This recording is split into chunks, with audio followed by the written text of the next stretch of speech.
News channel कह रहे हैं teeters on the edge of a potential global recession. Global crisis आ रहा है, मिडिल ईस्ट टेंशन,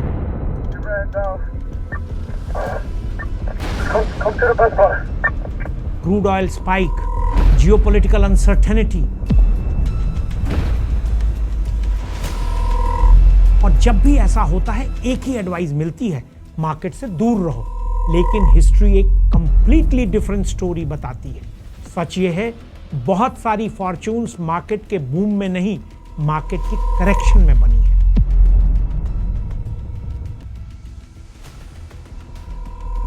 आज का एपिसोड एक अनकंफर्टेबल क्वेश्चन पूछने वाला है, क्या मार्केट क्रैश एक्चुअली एक अपॉर्चुनिटी होता है? और अगर होता है तो रिटेल इन्वेस्टर उससे कैसे यूज कर सकता है? चलिए समझते हैं। नमस्कार दोस्तों, वेलकम टू अगोरा स्टॉक। इंडिया में एक और इंटरेस्टिंग माइंडसेट है। हम डिकेड्स तक एक बिलीफ के साथ बड़े हुए हैं, एफडी सेफ है, इक्विटी रिस्की है। लेकिन थोड़ा सा कॉमनली सोचिए, अगर इन्फ्लेशन 6-7% है और एफडी रिटर्न भी उसी रेंज में है तो रियल वेल्थ क्रिएशन हो ही नहीं रही। पैसा सेफ लग रहा है लेकिन परचेजिंग पावर धीरे धीरे घट रही है। इसीलिए डेवलप्ड इकोनॉमीज में हाउस होल्ड वेल्थ का बड़ा हिस्सा इक्विटीज में होता है। अमेरिका में रफली 50-60% हाउस होल्ड वेल्थ इक्विटी में इन्वेस्टेड होती है। इंडिया में अभी भी रफली 5-7% है। लेकिन नंबर चेंज हो रहा है और इंटरेस्टिंगली बहुत बार ये चेंज मार्केट करेक्शन के बाद स्टार्ट होता है। लेकिन यहाँ एक इंटरेस्टिंग पैराडॉक्स है, लोग करेक्शन का वेट करते हैं और जब करेक्शन फाइनली आता है तो वो पैनिक करके मार्केट से निकल जाते हैं। लीजेंडरी इन्वेस्टर पीटर लिंच ने एक इंटरेस्टिंग ऑब्जर्वेशन दिया था। उन्होंने कहा था, far more money has been lost preparing for correction than in the correction themselves. इसका मतलब क्या हुआ? लोग सालों तक वेट करते रहते हैं कि मार्केट करेक्ट हो। अभी मत इन्वेस्ट करो, करेक्शन आने वाला है, अभी कैश रखो, मार्केट महंगा है। और जब करेक्शन फाइनली आता है तो वो पैनिक करते हैं और इक्विटी से दूर हो जाते हैं। आयरनी देखिए, करेक्शन का वेट भी किया और अपॉर्चुनिटी भी मिस कर दी। मार्केट करेक्शन खुद इतना डेंजरस नहीं होता, फियर ज़्यादा डेंजरस होता है। और थोड़ा सा हिस्ट्री देखते हैं। 2022 रशिया यूक्रेन वार स्टार्ट हुआ, ग्लोबल मार्केट शार्पली गिर गए। इंडिया में निफ्टी रफली 10% करेक्ट हुआ। एफआईआईज ने हैवी सेलिंग कर दी। लेकिन एक इंटरेस्टिंग चीज हुई, डोमेस्टिक इन्वेस्टर्स, डीआईआईज और रिटेल इन्वेस्टर एग्रेसिवली बाइंग करते रहे और कुछ महीनों के अंदर निफ्टी ने नया ऑल टाइम हाई बना दिया। जो लोग पैनिक में निकले उन्हें रिग्रेट हुआ, जो लोग इन्वेस्टेड रहे या फ्रेश एंट्री लिए उन्हें बेनिफिट मिला। अगर और पीछे देखें, 1991 का गल्फ वार हो या 2008 की ग्लोबल फाइनेंशियल क्राइसिस रही हो या 2020 का कोविड क्रैश रहा हो, हर क्राइसिस में मार्केट गिरा है, सेंटिमेंट कोलैप्स होता है, न्यूज़ पैनिक क्रिएट करती है, लेकिन फिर रिकवरी होती है। और बहुत बार रिकवरी क्राइसिस खत्म होने से पहले स्टार्ट हो जाती है।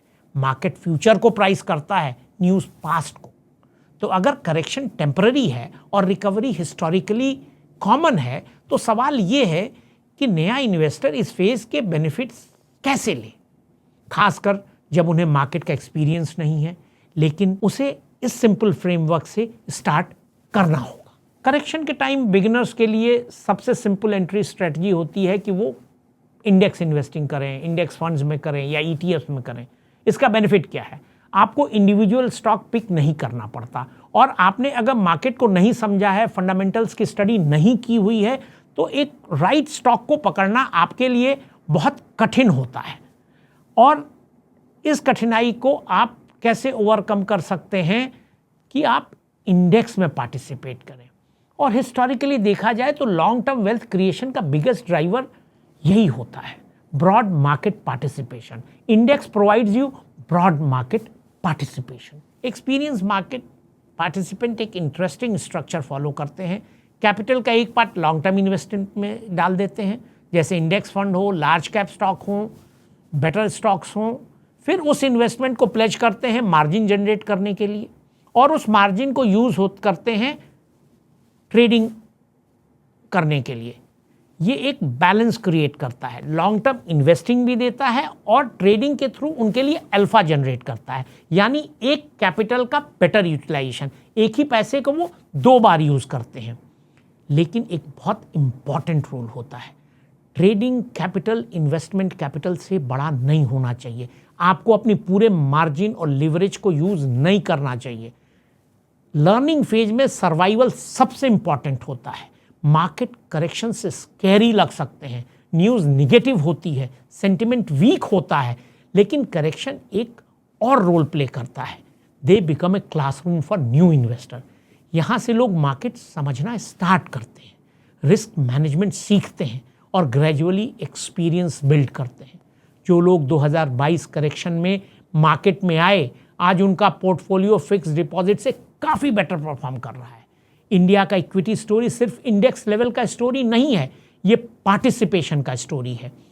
जितना ज़्यादा हाउस होल्ड इक्विटी मार्केट में पार्टिसिपेट करेगा, उतना डीपर और स्टेबल मार्केट बनेगा। और बहुत बार ये पार्टिसिपेशन मार्केट करेक्शन के बाद ही स्टार्ट होता है। करेक्शन के बाद जो नए इन्वेस्टर आते हैं वो अक्सर सबसे डिसिप्लिन इन्वेस्टर बनते हैं, क्योंकि उन्होंने मार्केट में पहले दिन से रियलिटी देखी होती है।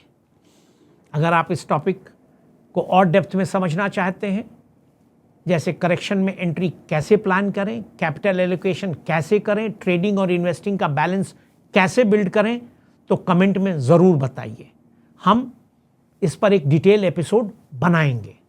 अगर ये एपिसोड वैल्यूएबल लगा तो चैनल को सब्सक्राइब करिए और नोटिफिकेशन बेल ज़रूर ऑन करिए, क्योंकि नेक्स्ट एपिसोड में हम इक्विटी का सबसे बड़ा साइकोलॉजिकल बैरियर को ब्रेक करेंगे और वो एपिसोड मिस नहीं करना चाहेंगे। Until then, learn, earn, return with Agora circle.